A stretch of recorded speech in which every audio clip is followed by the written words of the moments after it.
It should not be surprising, therefore, to find that Satan, now banished from his glorious position, looks on this creation, the first work of God's mercy, with malicious hatred. He was one of the glorious host of angelic beings, one of the chief archangels whose name originally was Lucifer. It means the shining one, the bearer of light. The prophet Ezekiel described him saying, "You were the seal of perfection, full of wisdom, and perfect in beauty."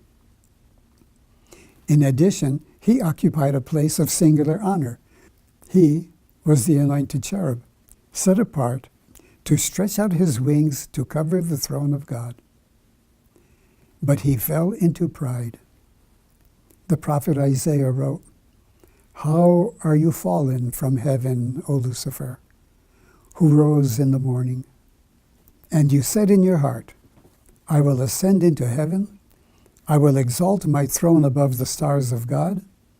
I will ascend above the height of the clouds. I will be like the Most High.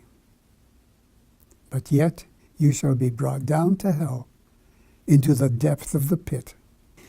Although he knows he is defeated, Satan hates us so much because we humans, through Christ's humanity, are destined for the very throne he covets, so that he uses every means to destroy us.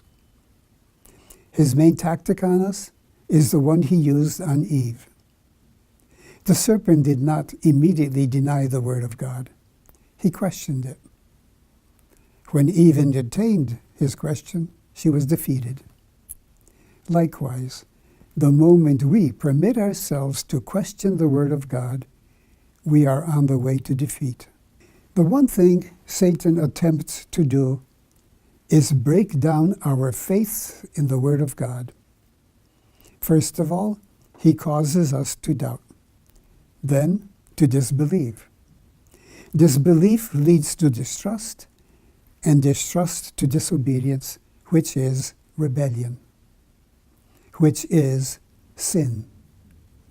It is this that is the greatest misery in the spiritual dimension of creation, infinitely worse than all the misery in the physical and material dimension of creation.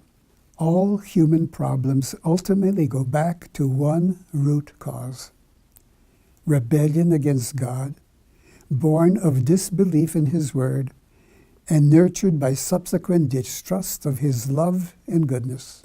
The very word self-will indicates the area in which this problem originates.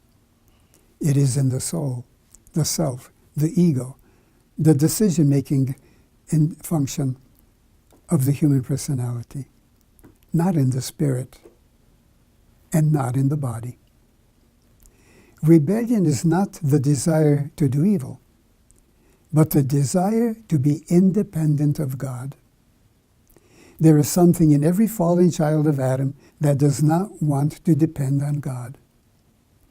If the soul decides not to say no to that desire and disobeys, the spirit becomes unable to fulfill its functions to be God's inner ruler over lower elements of soul and body. It gets cut off from God, the only source of life, and the person becomes like an electrical apparatus that has been unplugged and is running on battery power. It will go on functioning, but it is running down all the time. As Paul explains, but because of his great love for us, God, who is rich in mercy, made us alive with Christ even when we were dead in transgressions. It is by grace you have been saved,